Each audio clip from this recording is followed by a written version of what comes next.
Save किया था ना? मैं सिर्फ इसलिए गया था क्योंकि उसने मुझे कॉल किया, that's it. But listen तो. Save it for someone else. जिंदगी में सेव करना जरूरी है, मगर जब बात पैसों की हो, सिर्फ सेविंग से काम नहीं चलेगा। इक्विटी म्यूचुअल फंड्स में इन्वेस्ट कीजिए और अपने सेविंग्स को आगे बढ़ने का मौका दीजिए। Mutual fund investments are subject to market risks. Read all scheme-related documents carefully.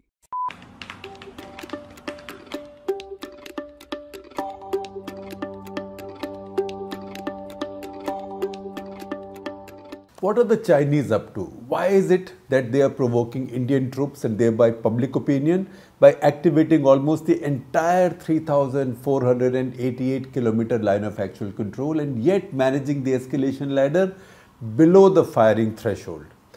What is their message and what is their objective?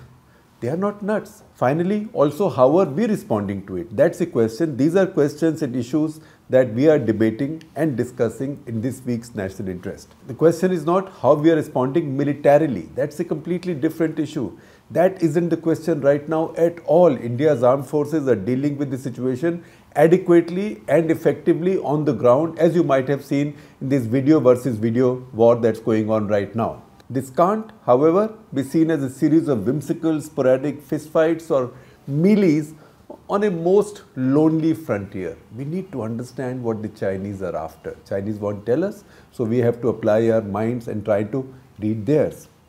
If it were territory that they were after, they wouldn't eschew the use of firepower. They might then even try using some of their remote weaponry, standoff weapons to try and achieve their territorial objectives with minimal, if any, human casualties. Would they do this only to quote-unquote rationalize the territory along the line of actual control and create buffer zones as has been done in Ladakh? They would have to be nuts to employ nearly 3 divisions of troops and heavy equipment at 15,000 feet plus in Ladakh in the most hostile environment just for this. This won't enhance their security, improve their access to resources, or weaken India's will to defend its territory by firepower if it comes to that. Yet almost all the debate in India thus far on China's actions has been about territory, land. Prime Minister Narendra Modi, who's careful never to name China, spoke on the issue only once in 2020. This was his much quoted "Koi nahi aaya" quote. Translated, loosely translated, nobody's come in, nobody's squatting on our territory, no post of ours has been occupied. Kisi chauki par kabza nahi hua hai. That was the statement. The criticism from the opposition and critics within the strategic commentariat has always been about territory. Even as this column was being written and now is being recorded, I see news headlines running Rahul Gandhi's statement attacking Modi for keeping mum despite what he calls the quote-unquote loss of territory to China. All the other opposition parties, from the Trinamool Congress to Asaduddin Owaisi's MIM, are talking of only territory. The fact is, none of the actions of the Chinese, their method or subsequent de-escalatory response suggests that territory on the ground is what they are after. The territory they most likely want now is in our minds. What does it mean? They want to throw India off balance in terms of its military deployments as well as the strategic rebalancing it's been working on for the 3 post-Cold War decades. A process that picked up pace generally after the India-US civil nuclear agreement and then got a further push after Modi's arrival.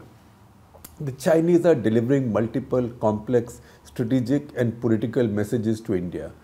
We do not serve ourselves well by focusing on territory, purely on territory, and military tactical issues instead. Because you know what, as I just said, the Chinese are sending us more complex messages, multiple complex strategic and political messages. And if we get narrow focused like this on land, it also speaks very poorly for our political and strategic culture.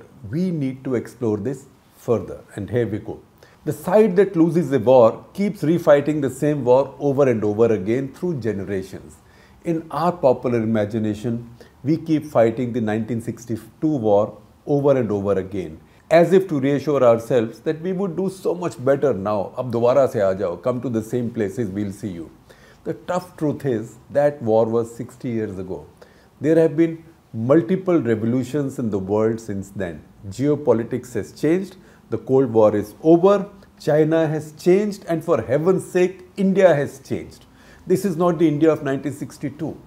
There have also been serial revolutions in military affairs. There was a time when the idea of RMA or revolution in military affairs came up and was debated all over the world in military colleges and institutions. Since then, there have been multiple serial revolutions in military affairs, from massed mechanized power, mobile power, to cyber warfare, to drones, robots, and minimization of human contact. If our popular imagination is still trapped in defending the border outposts, chowkis, something Mr. Modi also harked back to, chowkis, koi chowki pe kabza nahi hua hai. As in 1962, I dare say the same mindset prevails in our strategic and political universe as well. That's why the opposition has launched a single focus attack over the quote-unquote loss of territory or patrolling rights. Even if somewhat indirectly, this same dated thinking is also why the Modi government is shy of allowing a discussion over the crisis in Parliament. If it's about slivers of land or patrolling rights, it's impossible to settle an argument in domestic politics conclusively unless you are willing to disclose where you were and where you are. Both of these can be problematic and counterproductive. Why? I'd rather not go into at this point of time. What the discussion should be about, the larger political, strategic and geopolitical dimension, is something the political environment isn't prepared for. Let's explain what we mean. The BJP is shy of a discussion like that for two reasons. One, politically, it's loath to see the Prime Minister's record on national security being questioned or debated in public. He's their only vote getter. A more muscular approach to national security than ever before in our independent history is projected as his most important unique selling proposition, USP. Xi Jinping has decided to dent it or test it at least periodically. The second reason is also political, though I must add in total fairness, not partisan. The nuances that today's global power rebalancing calls for, the game India is playing, the sensitivities involved, would call for a quality of debate that simply isn't expected. It isn't as if our political class lacks the maturity. Most of the key opposition leaders have been there, done that. They've been in power at some point of time or the other.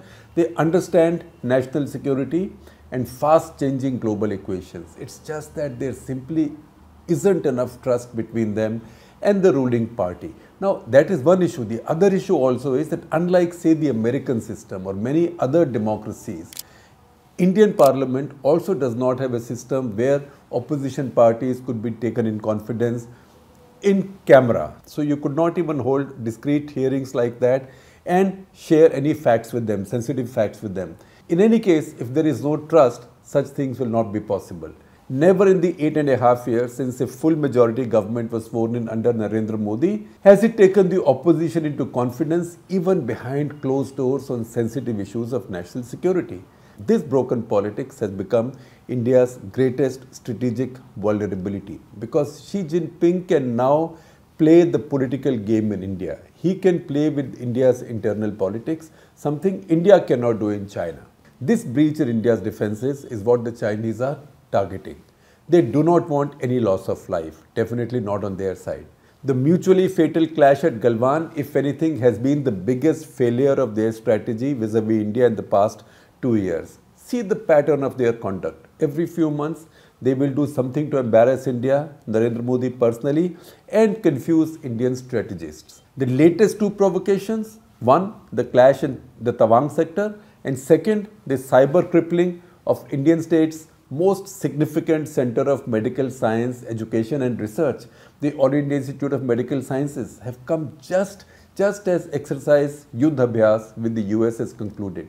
If India was making a symbolic point by holding its exercise or holding this exercise with the US, its quad partner, in a Himalayan zone abutting Tibet or the Chinese border, the Chinese have come back at us saying it's a game two can play, a symbolic move countered with a more damaging one.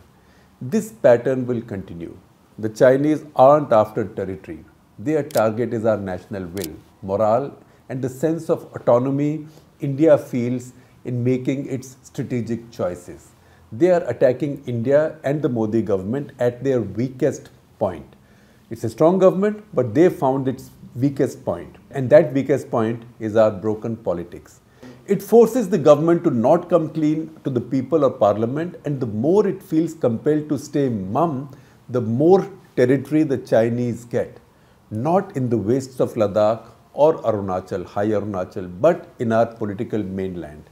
Narendra Modi and his government have to begin shoring up India's defences by mending the political equations at the top, by treating the opposition with respect and by sharing confidences with them, so India can speak as one, which is not the case right now.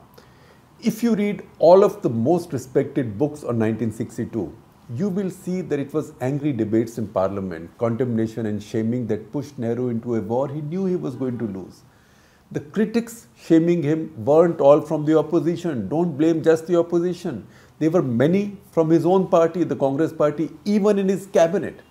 One of the key lessons from 1962 was also the need for better, more mature, more mutually trusting politics. That's the priority now, while the armed forces do their thing quite effectively.